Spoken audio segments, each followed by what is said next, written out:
Next one is from Timothy Colon. Subject is Brian Pillman Jr. NXT. Hey, K100. What are your thoughts on the first Brian Pillman Jr. video that aired on October 10th? It was the first time he spoke and showed his face. Think he's more exciting in one video at WWE than his whole time in AEW. Thanks, and that's from TC.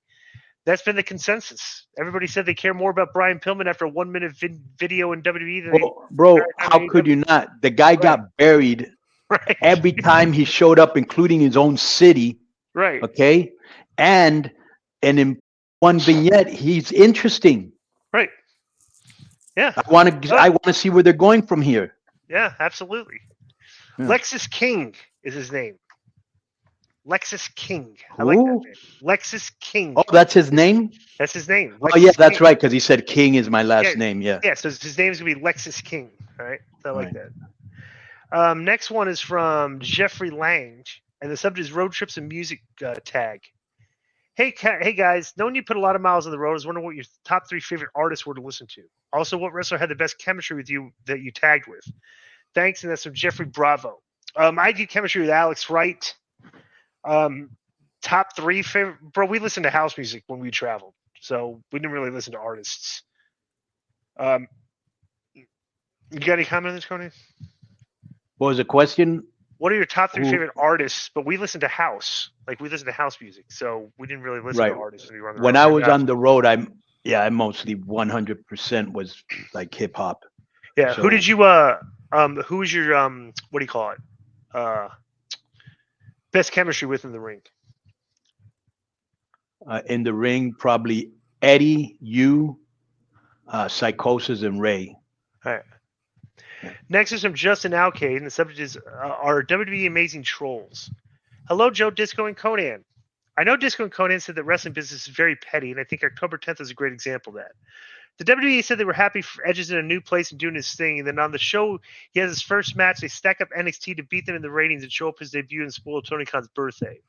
That being said, what do you guys think about that troll, and what was some of the best, worst pettiness you've ever experienced in the wrestling business? Well, this wasn't a troll. This was a receipt. Okay? Right. All the AEW, we had the wrestling war back when they were head-to-head against NXT on Wednesday nights. They were taking their Ws and bragging about beating their developmental show. So WWE said, okay, well, we're going to compete again a couple years later.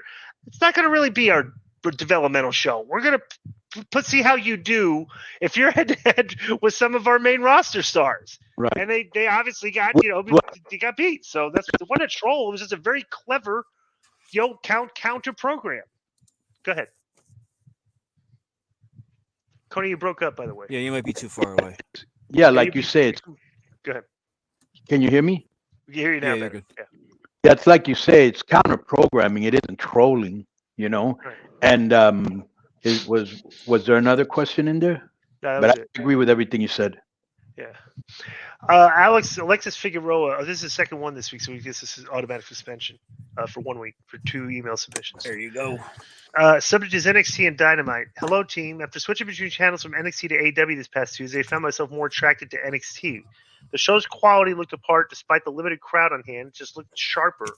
AEW looked dark and tired like an old-school territory show. Which show did you guys prefer? P.S. Disco, not sure why, but the same feeling you guys have for the Yankees is the same I have for the Braves. I can't stand them winning. Phillies look like a more fun team. I'm going to give you a yellow card for that comment.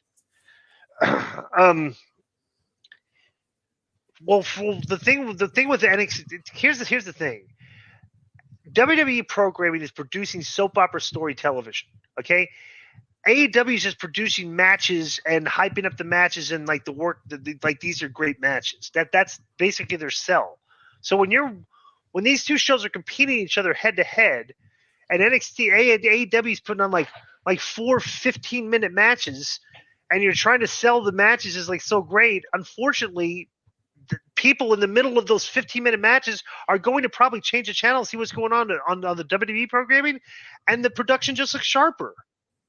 And there's more stuff happening on the show, backstage and in the ring and stuff. They just got more things going on, packages and stuff. So that's what it looks like to me when these shows are head to head and you're channel surfing. Would you agree with that, Conan? Yeah, And not only that, bro, like they're just on their game right now. So you have Shawn Michaels, and I think this guy called Russo works under him, and whoever else is working with him. But you've got Shawn Michaels taking care of that. You know, you got Paul Lee and Michael Hayes and Bruce Pritchard taking care of Raw and SmackDown, and whoever else is taking care of that. And then you've got overseeing it Triple H, who has understood. You know, he was a wrestler, so people look up to him. He can talk wrestlers' language. You know, there will never be another Vince. He was the greatest to do it. But you know, Vince was coming in last minute, changing around, and it just seems like he has a more long range focus like they used to do before Triple H. You know what I'm saying? Right. And all three brands, they're thriving because of it. Yeah. Next is from Justin Alcade. Is this his second email, Joe? I noticed he put these in order where like we're reading the emails last that were submitted first. Yeah, I've done that because the first emails will always be the newest topics. You know, Well, maybe you should start from because this one's flip submit October it 11th. back and forth. Yeah. This dude sent. Yeah. So next is from the subject is Jade Meteoric Rise. Hello, Joe Disco and Conan. You can see the WWE's behind Jade Cargill a lot. Do you think WWE should give her a meteoric rise similar to the one they gave to Kurt Angle? In my opinion, you should have her dominate the bigger girls for a few months and have her win a Women's Royal Rumble and go on to defeat Rhea at Mania. What do you guys think is the best approach for her based on the big hype they're giving her currently? I don't know. I mean, they're doing fine with her. I'm trusting their creative of what they're going to do with her, and I'm hoping that her inclusion into this will spice up the women's division, which has been very stale. Yeah. So they're treating her like a big deal, like she's a big shot coming in here. So I'm just wondering if they're going to give her a big push and kind of change the complexion of that women's division, which is, bro, all it is just matches, attacking them after the matches, setups other matches. It's like AEW booking. You know, like an angle is like somebody attacks somebody. There's really no a lot of personal stuff going on, which there should be because they're girls, and girls are girls are usually more personal than guys. You know, like you can't. I wonder how. I mean, maybe they need some female writers in there to spice this up. Maybe the guys just can't really come up for the girls, or I don't know how many female writers they have. You know, but the girls are smart enough to come up with ideas too and help. You know, so because usually when I write stuff for girls, I'll tell them, I'll go, what do you think of this? Is this something you would say? Is this something you would think? And if like, not, what would you do here? What would your character do? Right. So I always go to them, and because they're not going to make themselves look dumb. Right. But they did do something that was really cool on SmackDown when Pierce meets when Nick Aldis meets Charlotte for the first time. Right. She turns around and bumps into Jade. Yeah. Right. And Hunter comes into the picture. Right. Okay. And bro, just looking at that, I was like, holy, this is going to be good. That little tease right there, I was like, this is going to be good. So I'm like you. I trust them to do the right thing as they've done for most of their stuff. Yeah. Next is from Greer Jr. Grayson. Subject is Matt Riddle in the WWE. Hi, I want to send a thought on Matt Riddle. With news of WWE releasing wrestlers prior few weeks, one that I thought they should have kept was Matt Riddle, the original Bro.